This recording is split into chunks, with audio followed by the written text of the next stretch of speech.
오늘 함께 큐티할 본문 에스라 8장 1절에서 20절까지의 말씀입니다.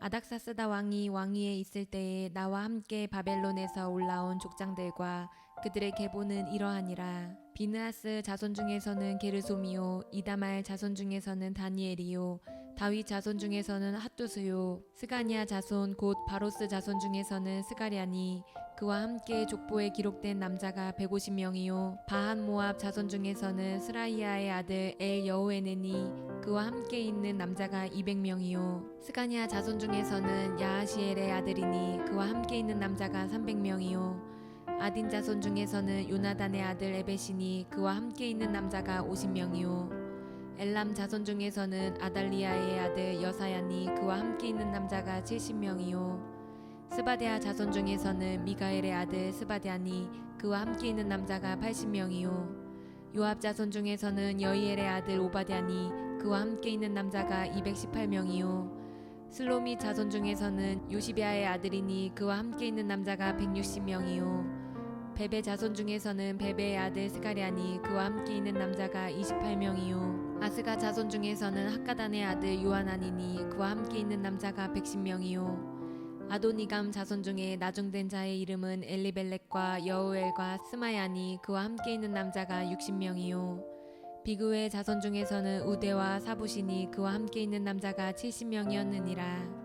내가 무리를 아하와로 흐르는 강가에 모으고 거기서 3일 동안 장막에 머물며 백성과 제사장들을 살핀즉 그 중에 레위 자손이 한 사람도 없는지라. 이에 모든 족장 곧 엘리에셀과 아리엘과 스마야와 엘라당과 야립과 엘라당과 나단과 스가랴와 무슬람을 부르고 또 명철한 사람 유아립과 엘라단을 불러 가시비아 지방으로 보내어 그곳 족장 이또에게 나아가게 하고 이또와 그의 형제 곧 가시비아 지방에 사는 느디님 사람들에게 할 말을 일러주고 우리 하나님의 성전을 위하여 섬길 자를 데리고 오라 하였더니 우리 하나님의 선한 손에 도우심을 입고 그들이 이스라엘의 손자 레위의 아들 말리의 자손 중에서 한 명철한 사람을 데려오고 또 세레비아와 그의 아들들과 형제 18명과 하사비아와 무라리 자손 중 여사야와 그의 형제와 그의 아들들 20명을 데려오고 다윗과 방백들이 레위 사람들을 섬기라고 준 느디님 사람 중 성전 일꾼은 220명이었는데 그들은 모두 지명받은 이들이었더라. 아멘.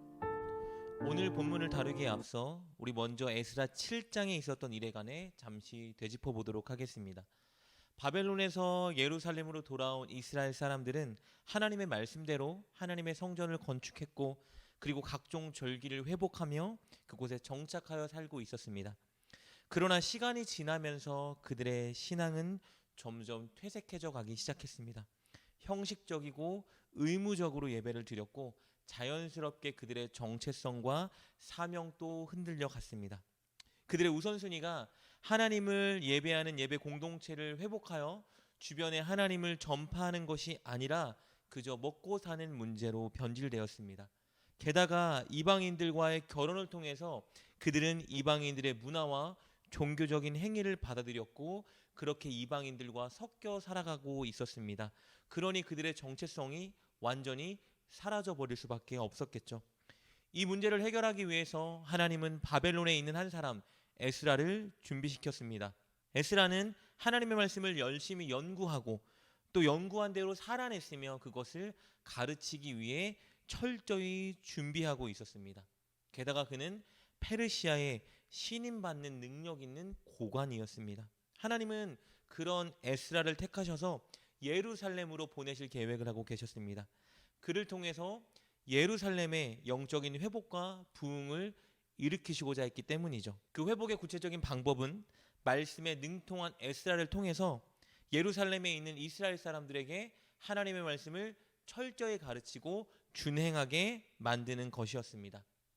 당시에 아닥사스다 왕에게 신임을 얻고 있던 에스라는 예루살렘으로 돌아가서 고국의 사람들을 가르치겠다는 허락을 왕에게 받았습니다. 뿐만 아니라 왕은 그에게 물질적으로 전폭적인 지지도 해주었습니다. 오늘 본문은 에스라와 함께 예루살렘의 영적인 회복을 위해서 그곳으로 돌아가는 귀향인들의 숫자와 이름을 기록해 놓고 있습니다. 주전 458년 바벨론에서 예루살렘을 향해 일어난 2차 포로 귀환한 사람들의 명단이 바로 오늘 본문의 내용입니다. 1절 말씀입니다. 아닥사스다 왕이 왕위에 있을 때에 나와 함께 바벨론에서 올라온 족장들과 그들의 계보는 이러하니라. 여기에 기록된 사람들은요, 제사장의 자손들, 다윗의 자손들, 그리고 12족속의 자손들입니다. 다시 말하면 제사장들, 왕족들, 그리고 일반인들, 이 사람들이 모여서 예루살렘으로 돌아갈 준비를 하고 있었던 겁니다. 이 계보는 2절에 기록된 것처럼 제사장의 가문과 다윗의 가문을 먼저 언급합니다. 2절 말씀입니다. 비느하스 자손 중에서는 게르솜이요, 이다말 자손 중에서는 다니엘이요, 다윗 자손 중에서는 핫두스요. 그리고 3절부터 14절까지는요, 일반인, 즉 12가문의 일반 사람들의 명단을 소개하고 있습니다. 이렇게 제사장들, 왕족들, 그리고 일반인들, 이 12족속이 한데 어우러져서 이스라엘을 형성하고 있었습니다. 이들은 출발하기에 앞서서 아하와 강에 모여서 3일 동안 이제 여정을 위한 마지막 준비에 들어갔습니다. 그런데 에스라가 이곳에 모인 사람들의 인원을 정비하면서 한 가지 심각한 문제를 발견했습니다. 대략 아이를 포함하고 여자를 포함해서 5천여 명의 사람들이 고국으로 돌아가는데 레위 사람이 단 한 명도 없었던 것입니다. 15절 말씀입니다.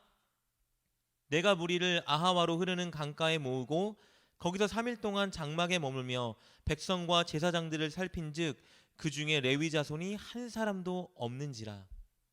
여러분 기억나시는지 모르겠는데요, 1차 포로 귀환할 때에도 예루살렘으로 돌아가려는 레위 사람들이 굉장히 적었습니다. 당시 제사장의 수는 약 4,280여 명 정도 됐는데 그에 비해 레위인 수는 341명 뿐이었습니다. 그런데 이번엔 더 심각합니다. 2차 포로 귀환에 출발하는 사람들의 인원을 정비해 보았더니 레위 사람이 단 한 사람도 없었던 것입니다. 왜 레위 사람들은 아무도 이스라엘의 영적 회복 운동에 동참하지 않았을까요? 그 이유는 그들에게 너무 많은 희생이 요구되었기 때문입니다. 성전 공동체에서 레위 사람들은 수고는 많이 하되 드러나는 영광은 거의 없는 삶을 살아야 하는 자들이었습니다.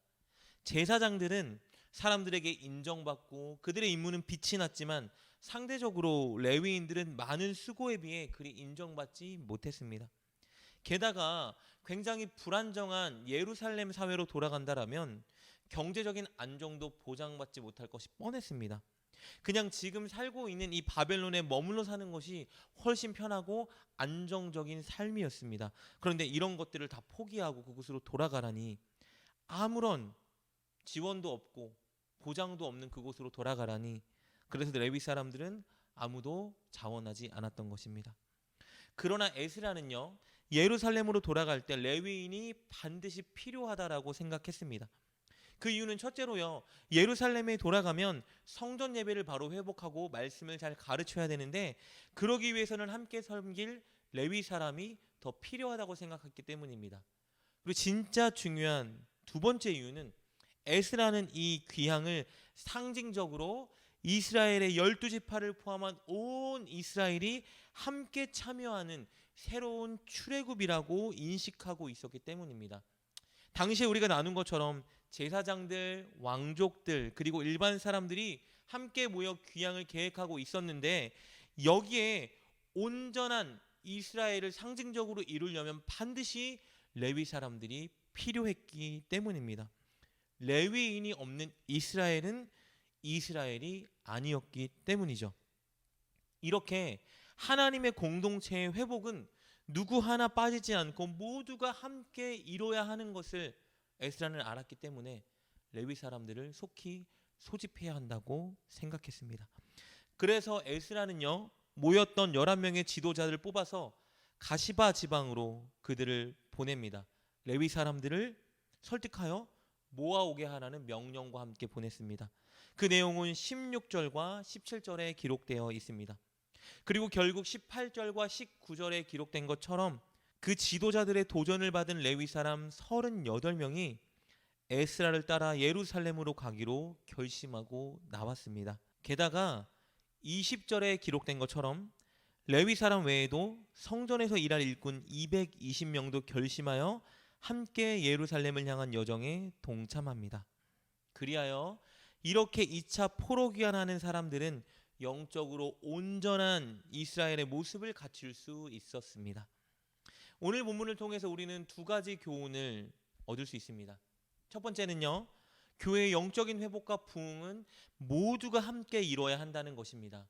물론 그것을 위해서 손해와 희생을 감수해야 하기 때문에 망설여지는 것이 사실입니다. 동참하지 않았다고 비난할 수 있는 문제는 아니겠죠. 그러나 모두가 함께 할 때 교회의 진정한 회복에는 의미가 있는 것입니다. 에스라는 그것을 알았기 때문에 한 명도 모이지 않았던 레위 사람들을 설득했고 결국 모두가 함께하는 진정한 부흥을 향한 여정을 시작할 수 있었던 것입니다. 사랑하는 여러분, 우리 교회의 회복과 부흥을 위해서 우리 모두가 함께 헌신과 수고로 동참해야 합니다. 그래야 교회의 온전하고 진정한 회복과 부흥을 이룰 수 있는 것입니다. 꼭 여러분이 동참할 수 있기를 주님의 이름으로 축복합니다. 그리고 오늘 본문을 통해서 얻을 수 있는 두 번째 교훈은요, 바로 사람의 마음을 움직이고 돕는 분은 하나님이라는 것입니다. 물론 11명의 지도자들이 레위인들과 성전의 일꾼들을 설득하기 위해 노력했지만 결국 그들의 마음을 움직인 것은 보이지 않는 하나님의 선한 손이었다라고 에스라는 고백하고 있습니다. 18절 말씀 다시 한번 보겠습니다. 우리 하나님의 선한 손의 도우심을 입고 그들이 이스라엘의 손자 레위의 아들 말리의 자손 중에서 한 명철한 사람을 데려오고, 그렇기 때문에 우리는 늘 일꾼을 세워달라고 보내달라고 기도해야 합니다. 성도님들 모두가 교회를 사랑하고 교회 회복을 위해 동참할 수 있도록 마음을 움직여달라고 함께 기도해야 하는 것입니다. 오늘 본문을 통해 살펴본 것처럼 여러분 모두가 교회의 영적인 회복과 부흥을 위해 동참할 수 있기를 부탁드립니다. 그리고 기존에 있던 모든 성도님들을 여러분 마음에 품으시고 그들을 위해 기도했으면 좋겠습니다. 하나님, 우리 모든 성도님들이 교회를 사랑하고 교회의 회복을 위해 헌신과 수고로 동참하게 하여 주시옵소서. 그렇게 하여 꼭 2022년도에는 우리 교회의 영적인 회복과 부흥을 우리 모두가 경험하는 한 해가 될 수 있길 주님의 이름으로 축복합니다. 기도하겠습니다. 하나님, 우리가 교회를 사랑하고 교회의 영적인 회복과 부흥을 위해 앞장서게 하여 주옵소서. 그리고 모든 성도님들을 우리 마음에 품고 그들의 성장과 동참을 위해 기도하게 하옵소서. 그리하여 에스라서에 일어난 회복과 부흥이 2022년 우리 교회에 동일하게 일어나게 하여 주옵소서. 예수님의 이름으로 기도드립니다. 아멘. 오늘 말씀을 통해 깨닫고 결단한 것은 무엇입니까? 그것을 붙들고 하나님께 기도합시다. 그리고 그렇게 실천하며 하루를 살아가는 여러분 되시길 주님의 이름으로 축복합니다.